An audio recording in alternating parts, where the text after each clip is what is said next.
A 9-year-old appeared at the Hells Angels' door at midnight, carrying his baby sister. His whisper changed everything. "Can you hide my sister for one night?" Rain pounded the Hells Angels clubhouse parking lot. Inside, 12 members sat around a wooden table, discussing club business. Nearly midnight on a Tuesday. If this story moves you, please hit the like button and share your thoughts below. Jackson Reaper Cole, chapter president, was mid-sentence when the knock came. Tentative, almost apologetic. Everyone stopped talking. "I'll get it," said Marcus Bulldog Stone, sergeant-at-arms. He walked to the door and pulled it open. A boy stood in the rain, maybe 9 years old, soaking wet, shivering. His clothes were torn, fresh bruise on his cheek. But what made Marcus freeze was what the boy carried. A baby, wrapped in a thin, wet blanket. "Please," the boy whispered, "can you hide my sister? Just for one night. He's going to find us. He said he'd kill her, please." Behind Marcus, Reaper appeared. "Come inside. Get out of the rain." The boy hesitated, then stepped across the threshold, water dripping onto the floor. The clubhouse went silent. 12 hardened bikers stared at the two children. The baby started to whimper. "Bulldog, get towels," Reaper ordered. "Chains, heat up food." He looked at the boy. "What's your name?" Tyler Brennan. "This is Mia. She's 1. I'm Reaper. We're going to help you, but I need to know what's going on. Who's after you?" Tyler's face crumpled. "My stepdad, Derek Brennan. He got out of prison this afternoon. He came to our foster home and said he was taking it. But I heard him on the phone saying he was going to finish what he started with Mia, so I grabbed her and ran." "Finish what he started?" Reaper's voice went quiet, dangerous. 2 years ago, he threw Mia against a wall. She was just a baby. That's why he went to prison. But now he's out, and the judge gave him custody because Mom's dead." Every biker understood what Derek planned to do. Bulldog returned with towels, wrapping them gently around Tyler and Mia. Kids hypothermic. Chains appeared with pizza and juice. Tyler stared at the food like he hadn't eaten in days. He helped Mia drink first. Only after she'd had several sips did he take one himself. "When's the last time you ate?" Reaper asked. "Yesterday morning." "You've been running since this afternoon?" Tyler nodded. "I didn't know where to go. Derek has a friend who's a cop, and social workers sent us back to him. They don't care." Reaper exchanged looks with Bulldog. The system had failed these kids. "Tyler, why here? Why the Hells Angels?" Tyler's voice got small. "Last summer you guys did a toy drive at the park. You gave me a stuffed bear. You were nice, and I heard men saying the Hells Angels protect their own. So I thought maybe you'd protect us too, just for one night."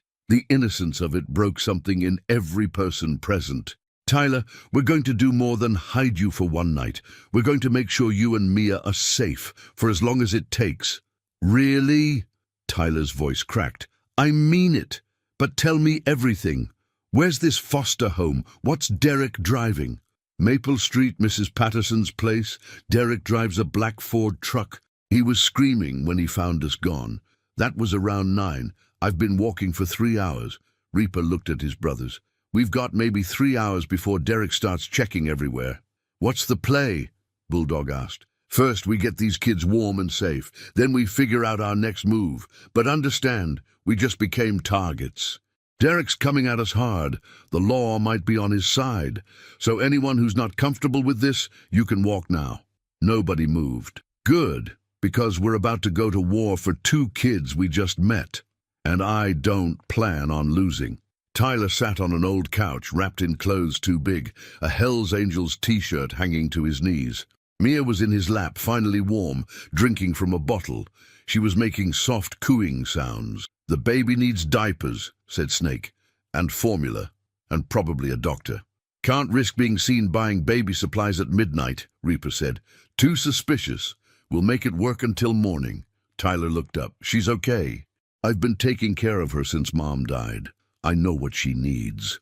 The casual way Tyler said it, like raising a 1-year-old at age 9 was normal, made several bikers look away, jaws clenched. Bulldog sat beside Tyler.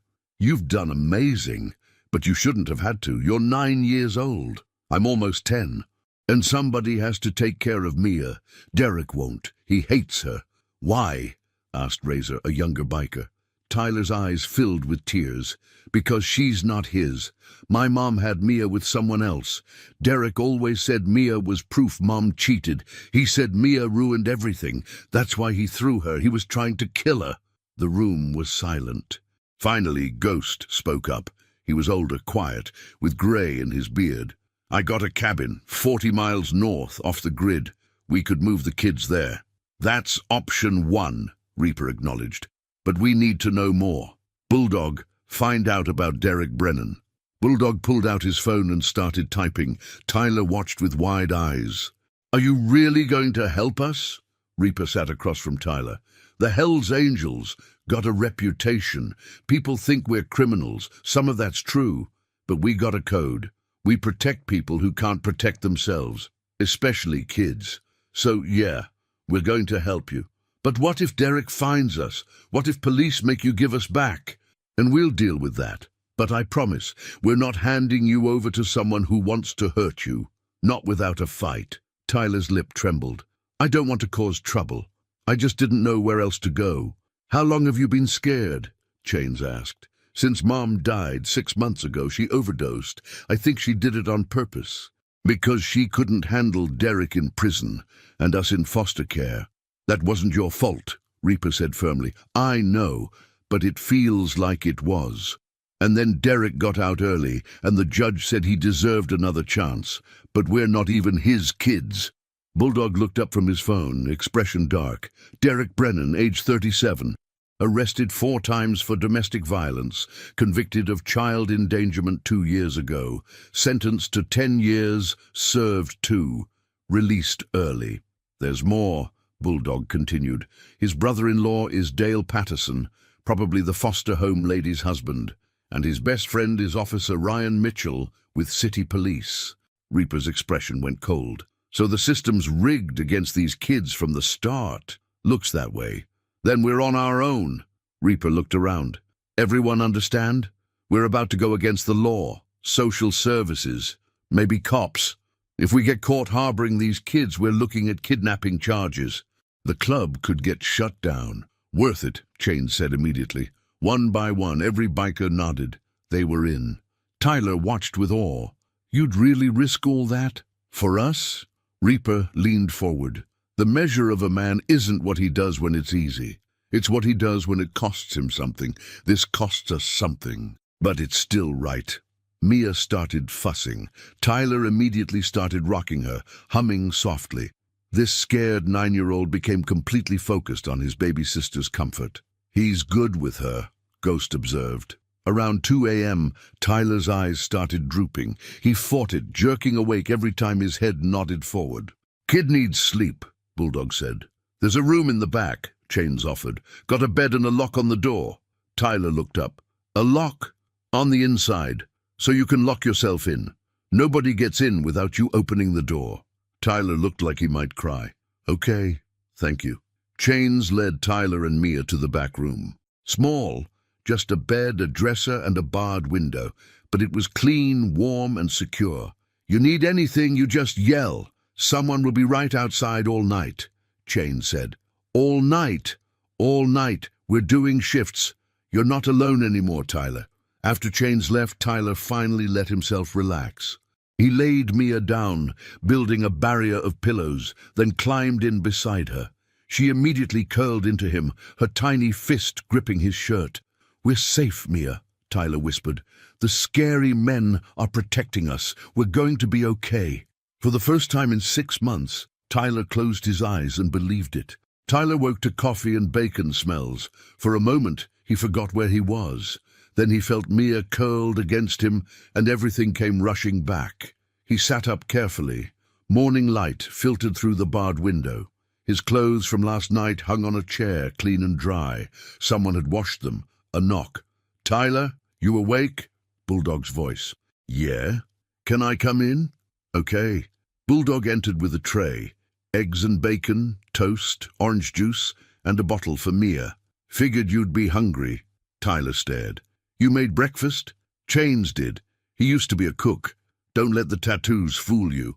Tyler took the tray with shaking hands. Thank you. Don't thank me yet. We need to talk about what happens next. Fear flickered. Are you sending us back? Hell no. But we can't keep you here long term. It's not safe. So we've been working on a plan. Before Bulldog could answer, Mia woke up. She looked around with wide eyes, lower lip trembling. Tyler immediately scooped her up, bouncing her gently. It's okay, Mia. We're safe. Look, there's a bottle. He held the bottle while she drank, his hands steady despite his fear. Bulldog watched this. You're a good brother, Tyler. I'm all she has. Not anymore. Now you got us too. They went to the main room where Reaper and several others were gathered around a table. A laptop, papers spread everywhere. Reaper looked up. Morning, kid. Sleep okay? Better than I have in months. Good. Sit down. We need to talk about Derek. Tyler sat, keeping Mia close. Did something happen? He filed a missing persons report at 6 this morning. Claimed you kidnapped your sister. He's got police, social services, and half the town looking. Your faces are going to be on the news by noon. Tyler's face went white. So we have to go back? No, but we need to be smart. Right now, legally, Derek has custody. So if we're found with you, we're in deep trouble. But there might be another way. What way? Reaper pulled out a file. We've been digging into Derek's background.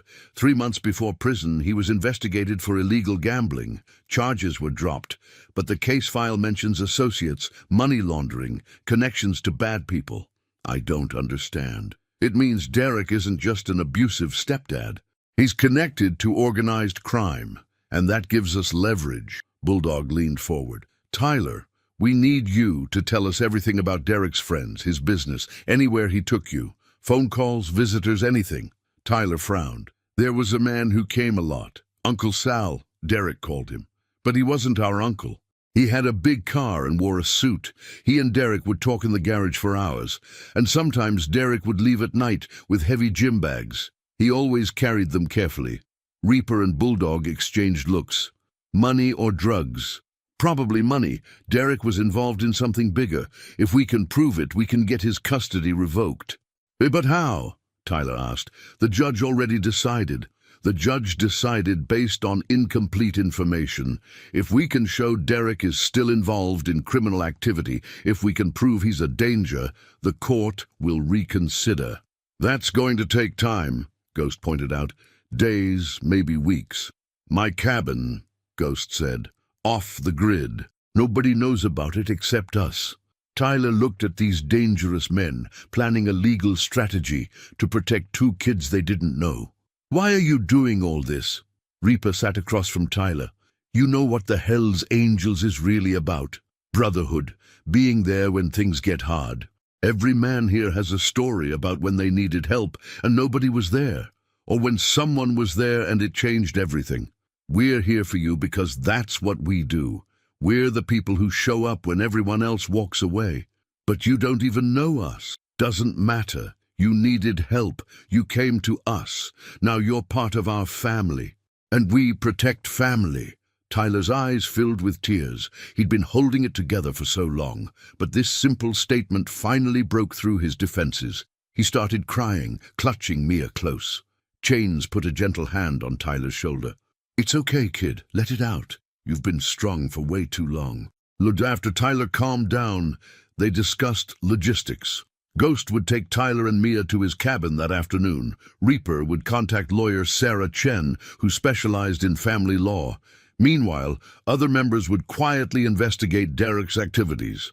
What if Derek finds us before you get evidence? Tyler asked. Reaper's expression went hard. Then he goes through us. All of us. And trust me, that's not a fight he's going to win. Around noon, a news alert popped up. Tyler's and Mia's faces filled the screen. Local man desperately seeks missing children. Derek's face appeared, looking concerned. I just got my kids back. I've been working so hard to be a better man. And now they're gone. Tyler, if you see this, please come home. I love you both. Tyler made a sound like a wounded animal. He's lying. He doesn't love us. We know, Reaper said gently, but everyone watching doesn't know. They think I kidnapped my sister. For now, but not for long. Reaper closed the laptop. We're going to expose him for exactly what he is. That afternoon, as Ghost prepared to take Tyler and Mia to the cabin, Tyler paused at the clubhouse door. He looked back at Reaper. "Thank you for believing me, for helping us." Reaper walked over and crouched down. "Listen to me, kid. You're brave. Braver than most adults I know. You kept your sister safe when everyone else failed. You found help when the world told you there was none.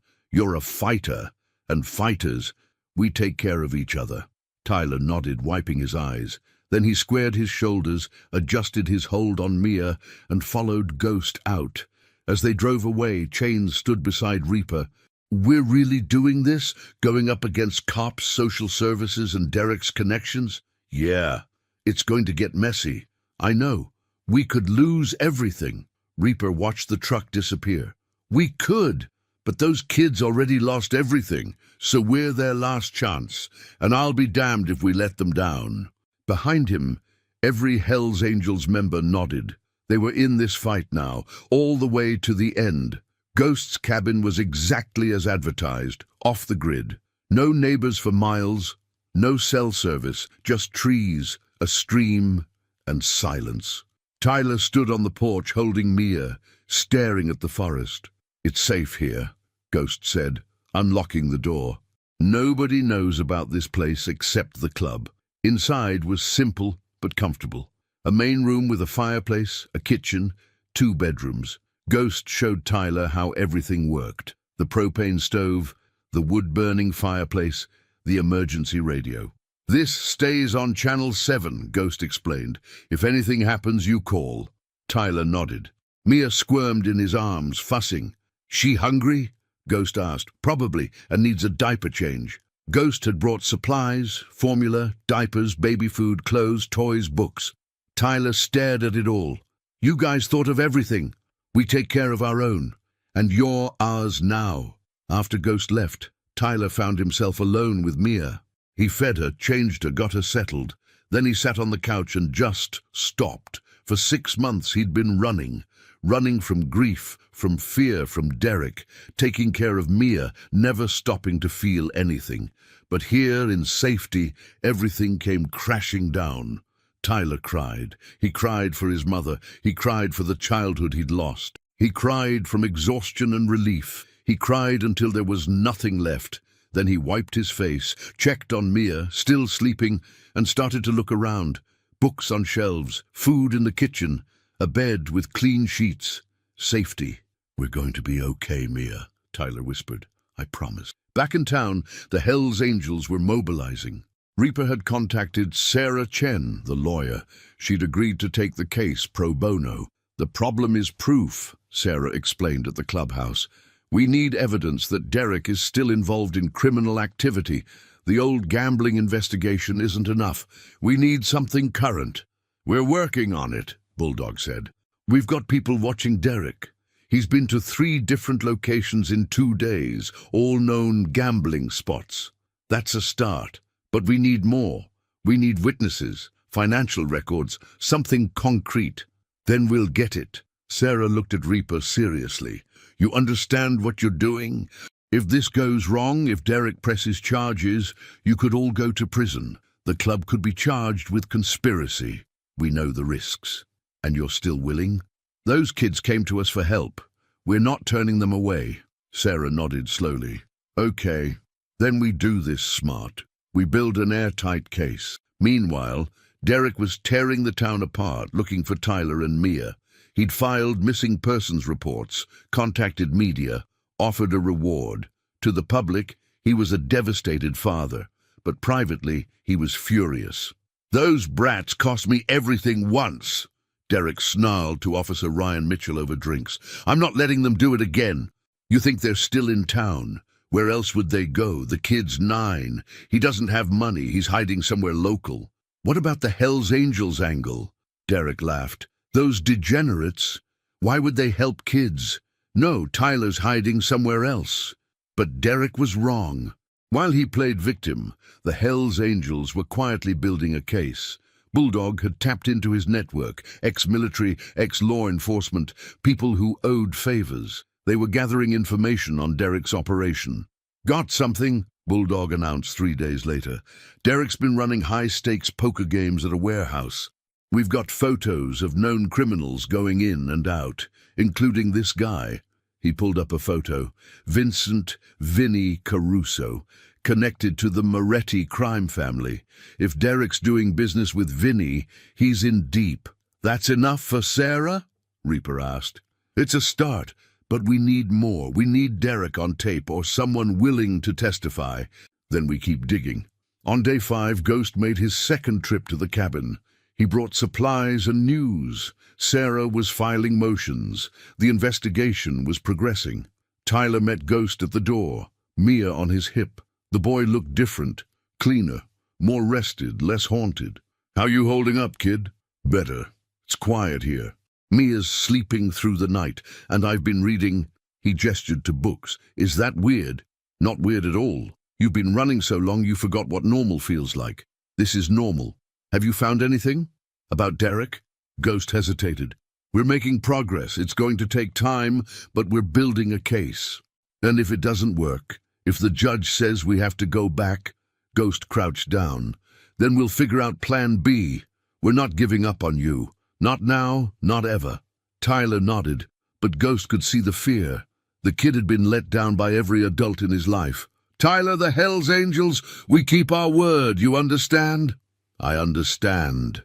On day 8, everything changed. Bulldog's phone rang at 2 a.m. Yeah, it's Marco. Marco was a former cop. I got something on Derek Brennan, big something. Bulldog was immediately awake. Talk to me. Derek's not just running poker games, he's laundering money for the Moretti family. I got a source willing to testify. But there's a catch. Derek's planning to skip town. Word is, he's got a buyer lined up for the kids. Bulldog's blood ran cold. What do you mean, a buyer? Black market adoption, or worse. My source says Derek's been talking about making the kids disappear so they can't testify. He's got a contact who specializes in making people vanish. They're supposed to meet Friday night. That's 2 days from now. Yeah, so if you're going to move, it needs to be fast. Bulldog called Reaper immediately. Within an hour, an emergency meeting was called. Reaper laid it out. Derek's planning to sell Tyler and Mia, or worse. We've got 48 hours to stop him. What's the play? Chains asked. We go to Sarah with everything. She files emergency motions. We get the cops involved, the good ones. And if that doesn't work fast enough? Snake asked. Reaper's expression was grim. Then we do what we have to do to protect those kids, legal or not. Sarah worked through the night, compiling evidence, preparing motions. By Thursday morning, she had an emergency custody hearing scheduled for Friday at 9 a.m., right before Derek's planned meeting. It's going to be close, Sarah warned. Derek's lawyer is good. We need Tyler to testify. He's 9 years old, Reaper said. You want to put him on the stand against the man who wants to kill him? I don't want to. But it might be the only way. Tyler's testimony, combined with our evidence, could be enough. And if it's not, then Derek walks out with custody rights intact, and those kids are in danger. Reaper made the hardest call. He radioed Ghost. Bring Tyler and Mia in. We need them for court tomorrow. Long pause. Reaper, if we bring them out and this goes south, I know, but we're out of time. This is our shot. That night, Ghost drove Tyler and Mia back to town. They stayed at the clubhouse under heavy guard. Tyler was terrified. What if Derek finds out I'm here? Tyler asked, clutching Mia. He won't. And if he does, he goes through us first. Reaper sat with Tyler. Tomorrow, you're going to have to be brave again. You're going to tell a judge what Derek did. Can you do that? Tyler's eyes were huge. What if the judge doesn't believe me? Then we'll deal with that. But Tyler, you're not alone. When you walk into that courtroom, you're going to have an army behind you. Okay? Tyler nodded slowly. Okay. But Tyler didn't sleep. He lay awake, holding Mia, terrified. Around 3 a.m., there was a knock. Tyler, it's Chains. Can I come in? Yeah. Chains entered with hot chocolate. He sat on the bed and handed one to Tyler. Couldn't sleep either, huh? Tyler shook his head. I'm scared. I know, but you know what? Every man in this clubhouse is scared too. Scared we're going to let you down. Scared Derek's going to win. But we're showing up anyway. You know why? Why? Because being brave doesn't mean not being scared. It means being scared and doing the right thing anyway. Tomorrow, you're going to walk in and tell the truth. And no matter what happens, you'll know you did everything you could. That's what heroes do. Tyler took a sip. The Hell's Angels are heroes. Chains smiled. We're a bunch of guys who've made mistakes, but we're also guys who know what it's like to need help and not get it. So when we see someone who needs help, we show up. Maybe that makes us heroes. Tyler leaned against Chain's shoulder. Thank you for everything. Get some sleep, kid. Tomorrow we change everything. The courtroom was packed.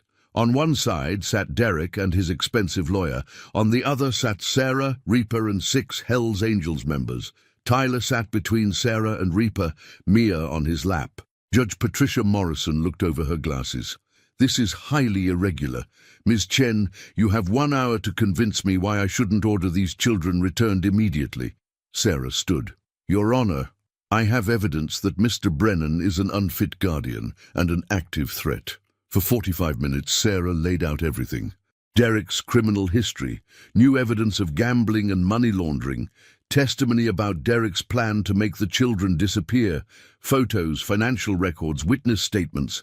Derek's lawyer objected repeatedly, but Judge Morrison let Sarah continue.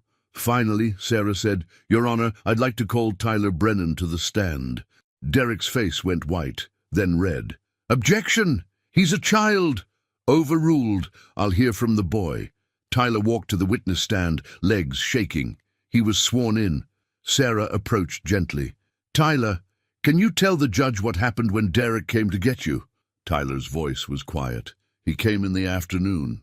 He was smiling, but it was scary. He said we were coming home, but when Mrs. Patterson left, he grabbed my arm and said, You and that brat are going to pay. And then I heard him on the phone saying he was going to finish what he started with Mia. What did you think he meant? That he was going to hurt her, like before, when he threw her against the wall. So what did you do? I waited until he was drunk, and I took Mia and ran. I went to the Hell's Angels clubhouse. Why there? Tyler looked at Reaper. Because last summer they were nice to me, and because I heard they protect their own. So I thought maybe they'd protect us too. Derek's lawyer stood. Your Honor, this is fantasy concocted by a disturbed child, manipulated by a motorcycle gang. Sit down, Judge Morrison said sharply. She looked at Tyler. Son, are you afraid of those men? Tyler looked at them. No, ma'am. They saved us. They kept us safe. They're my family now. And are you afraid of Mr. Brennan? Tyler looked at Derek. Yes, ma'am. I'm terrified of him. He wants to hurt Mia. Judge Morrison was quiet. Then she said, Thank you, Tyler. After Tyler returned, Judge Morrison addressed the courtroom. I've heard enough. Mr. Brennan, the evidence is deeply troubling. Your criminal history, new allegations, and this child's testimony convince me that returning these children would put them in immediate danger. Derek shot to his feet. This is ridiculous. Sit down, or I'll hold you in contempt. I'm issuing an emergency order removing Tyler and Mia from your custody. They will be placed in temporary foster care while a full investigation is conducted. Furthermore, I'm ordering a criminal investigation. Bailiff, escort Mr. Brennan out. Derek exploded. You can't do this. Those kids are mine. Bailiff! As Derek was removed, still shouting, Tyler burst into tears. Relief, pure relief. Reaper put his hand on Tyler's shoulder. It's over, kid. You're safe. Judge Morrison looked at the Hell's Angels. Normally, I would never consider placing children with your organization, but it's clear you've protected these children when the system failed. Ms. Chen, I'm ordering Tyler and Mia placed in a licensed foster home, but I'm appointing the Hell's Angels as community guardians. They will have supervised visitation rights. Reaper stood. Your Honor, we'll take that. Thank you. Don't thank me. Just keep those children safe. Outside, news cameras were everywhere. Tyler stood on the courthouse steps, Mia in his arms, surrounded by bikers. A reporter pushed forward. Tyler, how does it feel to be safe? Tyler looked up at Reaper. then at the camera. "It feels like having a family again. The Hells Angels aren't scary. They're heroes, my heroes." The video went viral within hours. 10 million views by evening. The narrative shifted. The Hells Angels weren't dangerous outlaws. They were protectors. 3 months later, Tyler and Mia were placed with the Johnsons, a foster family vetted by Sarah and approved by the Hells Angels. But the club remained part of their lives. Every Saturday, Reaper picked up Tyler and Mia for family day. Tyler learned to work on motorcycles. Mia learned she had 20 surrogate uncles who would kill for her. Slowly, both children began to heal. On Tyler's 10th birthday, the Hells Angels threw him a party. There was cake, presents, and more bikers than Tyler could count. But the best present came from Reaper. "We voted," Reaper said, presenting Tyler with a small leather vest. On the back, "Property of Hells Angels MC, little brother Tyler." Tyler stared, tears in his eyes. "Really? Really? Your family, kid?" "Official family, you and me are both." Tyler put on the vest. "Thank you for answering the door that night, for believing me, for saving us." Reaper crouched down. "You saved yourself, Tyler. You were brave enough to ask for help. We just made sure you got it. But here's what I want you to remember. You're never alone again. You've got an army behind you, always." Tyler hugged Reaper tight. "I know, and I'm never going to forget it." As the party continued, Chains stood beside Bulldog. "We did good, didn't we?" "Yeah, we did real good." The story of Tyler and Mia became legendary in Hells Angels circles. Chapters across the country heard about the kid who knocked at midnight and the brothers who'd gone to war for him. It became a reminder of what they stood for. Not lawlessness, but protection. Not violence, but justice. Not fear, but family. And Tyler? He grew up knowing that heroes don't always wear capes. Sometimes they wear leather vests and ride motorcycles. Sometimes they're the scariest-looking people you'll ever meet. But when you need them most, they show up. Always. The end.